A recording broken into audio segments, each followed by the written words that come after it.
10 pinakakilalang pagtakas sa bilangguan. Ang pagtakas ay isa sa mga mahirap na gawin lalo na kung nasa isang lugar ka na mahirap makatakas gaya ng bilangguan. Ngunit mayroon pa ring naitala na pagtakas sa mga ganitong lugar kahit na mayroon itong high maintenance security.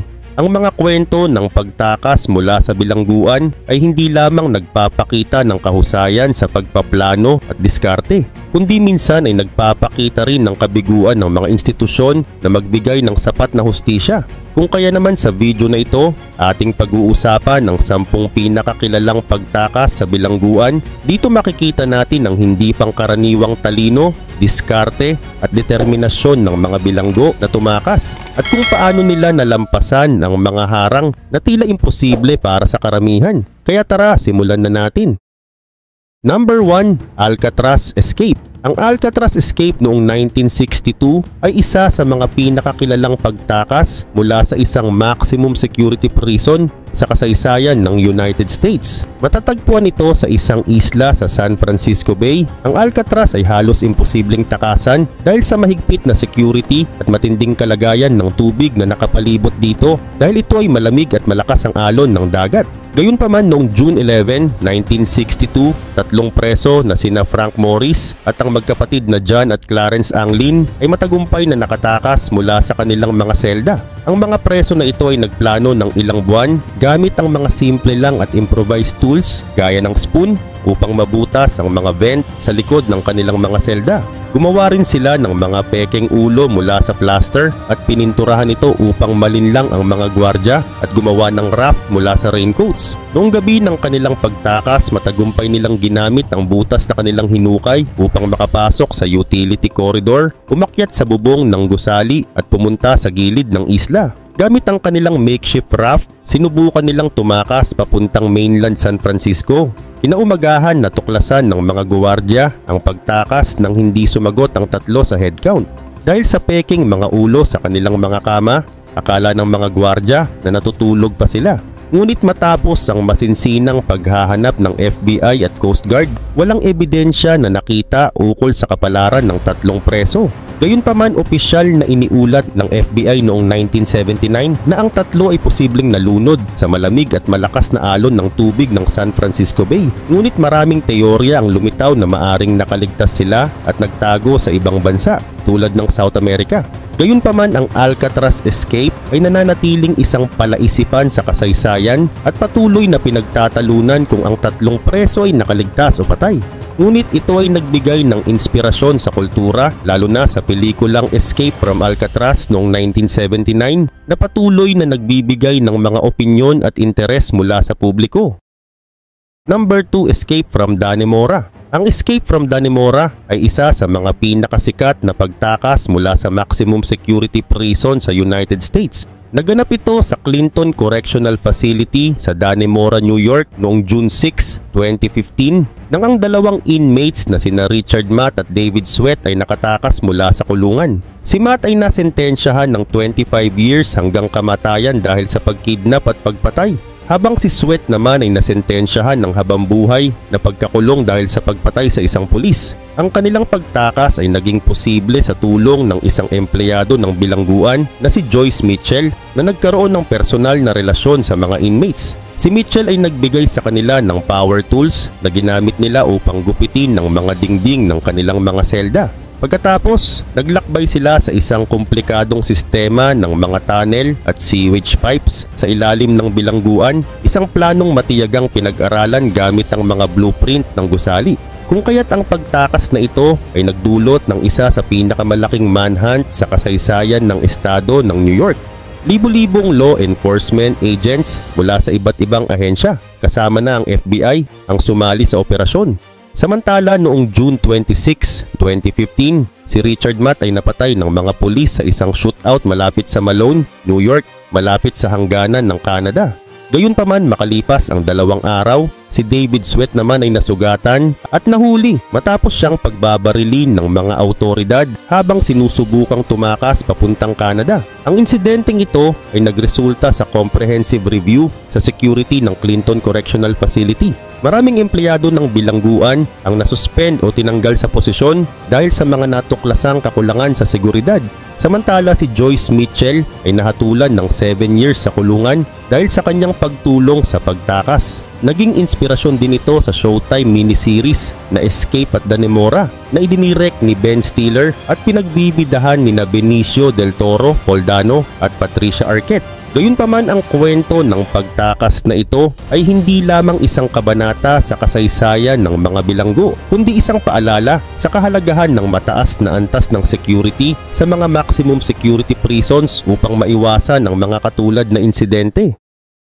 Number 3, Escape of El Chapo. Si Joaquin El Chapo Guzman, ang leader ng Sinaloa Cartel, ay naging sikat hindi lamang sa kanyang pamumuno sa drug trafficking kundi pati na rin sa kanyang 2 beses na pagtakas mula sa maximum security prison sa Mexico. Ang una niyang pagtakas ay naganap noong January 19, 2001 mula sa Puente Grande Prison sa Jalisco. Gamit ang tulong ng mga corrupt na officials, kaya naman nakatakas siya sa pamamagitan ng pagtatago sa isang laundry cart at saka naman inilabas ito ng kanyang mga kasabwat na gwardiya. Ang pagtakas na ito ay nagpapakita ng malalim na korupsyon sa mga bilangguan sa Mexico na nagbigay daan sa kanyang pagbabalik sa pamumuno ng Sinaloa Cartel at muling pagpapatakbo ng kanyang imperyo ng droga. Subalit pagkalipas ng maraming taon, muli siyang nahuli noong February 2014 at ipinadala sa Altiplano na isang maximum security prison malapit sa Mexico City. Ngunit noong July 11, 2015 ay muling nakatakas si El Chapo sa pamamagitan ng isang detailed planned tunneling operation. Ang tunnel na halos 1.5 kilometers ang haba na kumpleto sa ventilation, ilaw at motorsiklo na ginamit upang mabilis siyang makatakas. Nagsimula ang tunnel mula sa ilalim ng kanyang shower area sa selda na isang lugar na hindi nasasakupan ng mga security camera patungo sa isang bahay sa labas ng bilangguan. Ang pagiging successful ng operasyon na ito at ang mga sangkot dito ay muling ipinakita ang lawak ng impluwensya at kapangyarihan ni El Chapo. Gayunpaman noong January 8, 2016, siya ay muling nahuli sa Sinaloa pagkatapos ng isang malawakang operasyon. Sa oras na ito siya ay inilipat sa United States kung saan nahatulan siya noong 2019 ng habambuhay na pagkakakulong sa ADX Florence na isang high security prison sa Colorado. Sa huli, ang mga pagtakas ni El Chapo ay nagpakita ng kahinaan ng sistema ng hustisya sa Mexico. Ngunit natapos ang kanyang pamumuno sa droga nang siya'y tuluyang ikulong sa United States. Number 4, Texas 7. Ang Texas 7 ay tumutukoy sa 7 preso na tumakas mula sa John B. Connally Unit na isang maximum security prison sa Kennedy, Texas noong December 13, 2000 at naging isa sa pinakakilalang pagtakas mula sa bilangguan sa kasaysayan ng United States. Ang grupo ay kinabibilangan ni Joseph Garcia, Randy Halprin, Larry Harper, Patrick Murphy, Donald Newberry, George Rivas at Michael Rodriguez na lahat ay nakakulong dahil sa mga mabibigat na krimen tulad ng pagnanakaw, pagkidnap at pagpatay. Ang kanilang plano ay pinaghandaan ng maigi gamit ang karahasan at panlilinlang upang makuha ang mga armas at kagamitan mula sa mga gwardya. Kinulong nila ang 16 na gwardya at mga empleyado ng bilangguan at tumakas sa pamamagitan ng pagkuha ng isang prison truck. Pagkatapos ng pagtakas, sila ay nagtago at nagpatuloy sa paggawa ng mga krimen upang makalikom ng pera. Gayunpaman noong December 24, 2000, nung sila ay nagnakaw sa isang tindahan ng armas sa Irving, Texas, ay nauwi sa malagim na pagpatay kay Officer Aubrey Hawkins na isang 29 years old na pulis na naambush at binaril ng subukang tumawag sa mga kapwa niya pulis tungkol sa pagnanakaw. Dahil sa insidenteng ito, naging national priority ang paghahanap sa Texas 7 at inilunsad ng FBI, Texas Department of Criminal Justice at iba pang ahensya ang isang malawakang manhunt. Samantala noong January 2001, natagpuan ng 3 miyembro sa grupo sa isang trailer park sa Colorado. Si Larry Harper ay nagpakamatay habang napapalibutan ng mga pulis habang ang iba ay sumuko.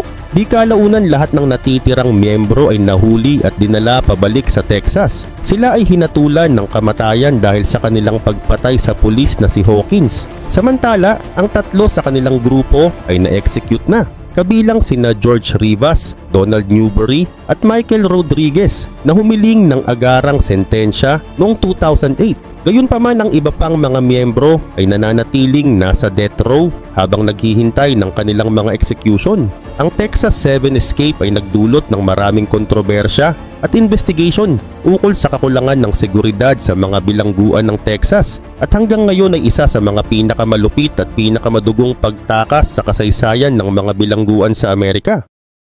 Number 5. Escape from Mays Prison. Noong September 25, 1983, naganap ang isa sa mga pinaka-notorious na prison escapes sa kasaysayan dahil sa pagtakas mula sa Mays Prison o Long Kesh sa Northern Ireland. Ang Mays Prison ay isang maximum security prison na kung saan nakakulong ang Provisional Irish Republican Army o IRA na isang Irish Republican paramilitary force na naghangad na wakasan ang pamumuno ng Britain sa Northern Ireland at directly involved sa The Troubles na isang ethno-nationalist conflict. Sa araw na yon, ang 38 na IRA prisoners ang matagumpay na nakatakas mula sa H Block 7 matapos ang masusing pagpaplano ng grupo. Naitago nila ang kanilang mga armas na ginamit at kanilang kinontrol ang mga guwardya at nakuha ang mga susi sa iba't ibang bahagi ng kulungan. Samantala, pwersahang pinasok ng mga preso ang administrative part ng kulungan kung saan nakuha nila ang isang truck na kanilang ginamit upang makalabas ng Mays Prison. Gayunpaman 13 na gwardiya ang nasaktan sa insidente, kabilang ang isa na malubhang nasugatan matapos barilin ng isa sa mga preso. Bagamat agad na kumilos ang mga autoridad upang hanapin ang mga nakatakas, ngunit ang nahuli lamang nila ay ang 19 sa mga ito sa loob ng 48 hours, habang ang natitirang 19 ay tuluyang nakatakas at patuloy na nakilahok sa mga aktibidad ng IRA. Ang pagtakas mula sa Mays ay itinuturing na pinakamalaking prison break sa kasaysayan ng United Kingdom at nagdulot ng malaking kahihiyan sa mga autoridad ng Britain. Ipinakita ng insidenteng ito ang mga kahinaan sa sistema ng security sa Mays Prison na noon ay kinikilala bilang isa sa mga pinaka-secured na kulungan sa buong mundo. Bilang tugon, nagsagawa ang mga autoridad ng malalaking reforma sa kanilang mga policy sa bilangguan upang mapigilan ang ganitong uri ng pagtakas sa hinaharap.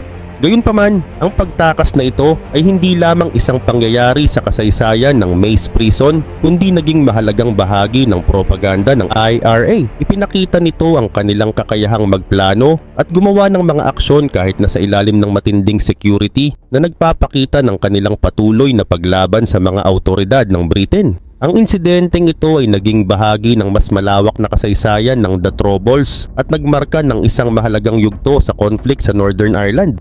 Number 6. Escape from Kingston Penitentiary. Ang pagtakas mula sa Kingston Penitentiary noong 1972 ay isang kilalang pangyayari sa kasaysayan ng Canada. Ang Kingston Penitentiary na itinayo noong 1835 sa Kingston, Ontario ay isang maximum security prison na kilala sa kanyang matinding security. Sa kabila nito, ang apat na preso na sina Tycon, Wayne Ford, Norman Red Ryan at Billy Knight ang nagtangka at nakatakas mula rito. Ang kanilang plano ay sinimulan gamit ang mga smuggled tools tulad ng metal saws na ginamit nila upang maghukay sa mga pader at dumaan sa ventilation system at sewer lines ng bilangguan. Ang pagtakas na ito ay ginawa sa kalaliman ng gabi at sila'y kumikilos ng maingat at palihim upang hindi mahuli ng gwardya. Naglunsad naman ang autoridad ng malawakang manhunt nang malaman nilang sila ay nakatakas. Sa loob ng ilang araw, karamihan sa mga tumakas ay muling nahuli at dinala pabalik sa kulungan. Ang insidenteng ito ay nagdulot ng malaking pagbabago ng pagtingin sa security ng mga bilangguan sa Canada. Dahil dito pinaigting ang seguridad sa Kingston Penitentiary at sa iba pang mga bilangguan sa buong bansa upang maiwasan ang ganitong uri ng pagtakas sa hinaharap. Ang pagtakas mula sa Kingston Penitentiary ay nagkaroon ng malaking impluwensya sa media at naging paksa ng mga diskusyon tungkol sa kaligtasan sa bilangguan.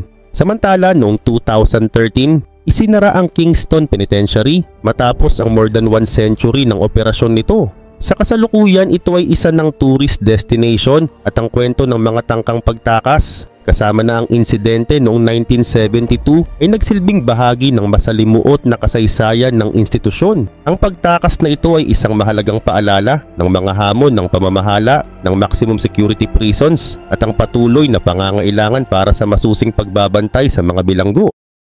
Number 7. Escape of Henri Charrier. Si Henri Charrier o mas kilala bilang Papillon ay isang French convict na naging sikat dahil sa kanyang notorious na pagtatangkang makatakas mula sa iba't ibang bilangguan, kabilang ang notorious na French penal colony sa French Guiana, partikular sa Devil's Island. Noong 1931, si Charrier ay nahatulan ng habang buhay na pagkakakulong dahil sa akusasyon ng pagpatay, isang krimeng itinanggi niyang ginawa.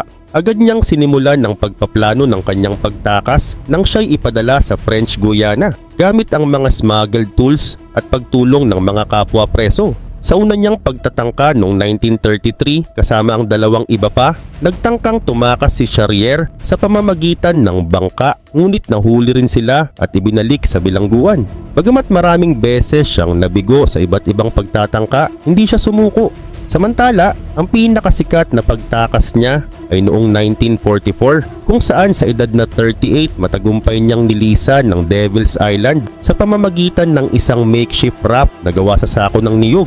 Itinuturing na halos imposible ang pagtakas mula sa Devil's Island dahil sa malalakas na wave at mga sharks na pumapalibot dito. Subalit nakaligtas si Charrier at nakarating sa baybayin ng Venezuela. Sa Venezuela, siya'y nanirahan ng tahimik, nagpakasal, nagkaroon ng mga anak at naging negosyante. Noong 1969, inilathala niya ang kanyang autobiography na Papillon na naging isang bestseller at naging isang pelikula noong 1973 na pinagbidahan ni Steve McQueen at Dustin Hoffman at muling ginawang pelikula noong 2017 nina Charlie Hunnam at Rami Malek. Bagamat may mga kontrobersya ukol sa katotohanan ng ilang bahagi ng kanyang kwento, nananatili itong isang simbolo ng tibay ng loob at hindi natitinag na paghahangad ng kalayaan. Si Charrier ay namatay noong 1973, subalit ang kanyang kwento ay patuloy na nagbibigay inspirasyon, hindi lamang sa literatura at pelikula, kundi pati na rin sa mga taong hinahangaan ng kanyang di matitinag na determinasyon. Number 8. Escape from Sobibor. Noong October 14, 1943, naganap ang isa sa mga pinakamatagumpay na pagtakas mula sa isang Nazi extermination camp, ang Escape from Sobibor. Ang Sobibor ay isa sa mga death camps na itinayo ng Nazi Germany sa Poland bilang bahagi ng kanilang final solution, at ito ay ang systematic killing sa mga Hudyo. Libo-libong Hudyo mula sa iba't ibang bansa sa Europe ang dinala roon upang patayin gamit ang mga gas chambers. Sa ilalim ng pamumuno ni Alexander Pechersky, isang Soviet Jewish officer na nakakulong sa kampo, ay isang plano ang nabuo para sa isang organisadong pagtakas. Ang layunin nito ay hindi lamang tumakas kundi patayin ang mga Nazi officers sa kampo upang lumikha ng kaguluhan at magkaroon ng pagkakataon ang mga bilanggo na makaligtas. Maingat na inihanda ng mga preso ang kanilang mga sandata, kabilang ang mga palakol at kutsilyo, at isa-isang tinarget ang mga gwardya. Sa araw ng pagtakas, matagumpay nilang napatay ang mga opisyal ng Nazi at nagsimulang takasan ng kampo. Sinira ang mga barbed wire fences at tumakbo patungo sa mga kagubatan. Sa kabuuan, 300 na bilanggo ang nakatakas, ngunit halos kalahati sa kanila ay napatay agad o nahuli. Karamihan ay namatay dahil sa mga landmines at hinabol ng mga Nazi patrol. Sa kabila nito, humigit kumulang 50 hanggang 70 na preso lamang ang nakatakas at nakaligtas hanggang matapos ang digmaan, at karamihan sa kanila ay sumali sa mga partisans na lumaban sa mga Nazi. Samantala, ang pagtakas na ito ay isang bihirang tagumpay ng mga bilanggo sa Nazi extermination camps at nagsilbing simbolo ng kanilang paglaban sa kabila ng kanilang halos tiyak na kamatayan. Matapos ang insidente, sinira ng mga Nazi ang Sobibor camp upang burahin ang ebidensya ng kanilang mga krimen. Gayunpaman, ang pagtakas mula sa Sobibor ay hindi lamang isang gawain dahil nais ng kalayaan, kundi isa ring malakas na pagpapakita ng pagtutol laban sa kalupitan ng Nazi, at nananatili itong mahalagang bahagi ng kasaysayan ng European Jews at ng kanilang mga ninunong namatay noong World War II na tinatawag na Holocaust. Number 9. Escape of John Dillinger. Si John Dillinger ay isa sa mga pinakasikat na kriminal sa kasaysayan ng Amerika at ang kanyang pagtakas mula sa Crown Point Jail noong 1934 ay itinuturing na isa sa mga pinakamatapang at notorious prison escapes. Siya ay ipinanganak noong 1903 sa Indianapolis, Indiana. Si Dillinger ay pumasok sa mundo ng krimen matapos ang kanyang unang pagkakakulong para sa pagnanakaw at di nagtagal ay naging leader ng isang grupo ng mga bank robbers na nag-ooperate sa buong Midwest. Samantala, noong 1933, matapos ang sunod-sunod na mga matagumpay at marahas na bank robberies, nahuli siya ng mga autoridad at na-detain sa Crown Point Jail na isang high security na kulungan sa Indiana na itinuturing na imposibleng takasan. Ngunit noong March 3, 1934, nagtangka at matagumpay naman na nakatakas si Dillinger gamit ang isang peking baril na gawa sa kahoy. Ginamit niya ito upang takutin ang mga gwardya at nakawin ang kanilang mga baril. Kinulong ang ilang opisyal at kinuha ang susi upang makalabas ng bilangguan. Pagkatapos nito, dinakip pa niya ang sasakyan ng sheriff at ginamit ito upang makatakas mula sa lugar na nagpalalapan ng kanyang kaso dahil ang paggamit ng nakaw na sasakyan sa pagtawid ng state lines ay naging sanhi upang habulin siya ng FBI na noon ay kakasimula pa lamang ng mga operasyon nito. Sa mga sumunod na buwan, si Dillinger ay naging pangunahing target ng isang malawakang manhunt at siya ang unang taong itinuring na public enemy number 1 ng FBI. Samantala, sinubukan niyang magtago at magparetoke ng muka, ngunit natuntun pa rin siya ng FBI noong July 22, 1934 sa labas ng Biograph Theater sa Chicago, kung saan siya binaril at napatay habang tumatakas. Ang kanyang dramatikong pagtakas mula sa Crown Point Jail at ang kanyang kagalingan sa criminality ay nagbigay kay Dillinger ng isang uri ng alamat at siya ay naging isang simbolo ng paghihimagsik laban sa sistema sa mata ng publiko, lalo na noong panahon ng Great Depression. Bagamat isa siyang kriminal, ang kanyang karisma at tapang ay patuloy na umaakit ng atensyon at ang kanyang buhay ay naging inspirasyon sa mga pelikula, aklat at dokumentaryo, kasama na ang pelikulang Public Enemies na pinagbidahan ni Johnny Depp noong 2009. Number 10. Escape from Pretoria. Ang Escape from Pretoria ay isang kilalang pagtakas mula sa Pretoria Central Prison sa South Africa noong March 11, 1979. Ang mga pangunahing personality na sangkot dito ay sina Tim Jenkin, Stephen Lee at Alex Mombaris na mga miyembro ng African National Congress o ANC na isang grupong anti-apartheid na lumalaban sa systemic racism sa ilalim ng pamahalaang apartheid ng South Africa. Samantala, sina Jenkin at Lee ay hinatulan dahil sa kanilang aktibidad na nauugnay sa pagpapakalat ng mga materyales ng ANC na lumalaban sa apartheid regime. Gayunpaman, ang Pretoria Central Prison ay isang maximum security facility. Subalit si Jenkin, gamit ang kanyang talino at kasanayan, ay nakaisip ng isang detalyadong plano upang makatakas. Ginamit niya ang mga materyales na natagpuan sa loob ng kulungan tulad ng kahoy upang gumawa ng mga replika ng mga susi para sa bawat pinto sa kulungan. Mahigpit niyang pinag-aralan ang disenyo ng mga kandado at ang schedule ng mga gwardya upang magplano ng isang malinis at eksaktong pagtakas. Kung kaya naman noong gabi ng March 11, ginamit nila ang mga kahoy na susi upang isa-isang buksan ang mga pintuan ng kulungan at maingat na iniwasan ang atensyon ng mga gwardya. Sa pagdating nila sa huling pinto, nakatakas sila mula sa maximum security prison at naglakad palabas ng kulungan patungo sa kalayaan. Matapos ang kanilang pagtakas, sina Jenkin, Lee at Mombaris ay nagtungo sa ibang bansa upang ipagpatuloy ang kanilang pakikibaka laban sa apartheid na nakahanap ng suporta mula sa iba't ibang anti-apartheid networks. Samantala, ang Escape from Pretoria ay nagdulot ng malaking inspirasyon sa kilusang anti-apartheid. Ipinapakita ang lakas ng loob at talino ng mga aktivista na handang ipaglaban ang kanilang mga prinsipyo kahit sa harap ng malulupit na kondisyon. Bukod rito, ang insidente na ito ay naging pelikula noong 2020 sa pelikulang Escape from Pretoria na pinagbibidahan ni Daniel Radcliffe bilang si Tim Jenkin na nagbigay pugay sa tapang at talino ng mga naglaban para sa kalayaan sa South Africa. Gayunpaman, ang pagtakas na ito ay itinuturing na simbolo ng pagtutol laban sa kawalang hustisya at ng walang hanggang paghahangad ng kalayaan.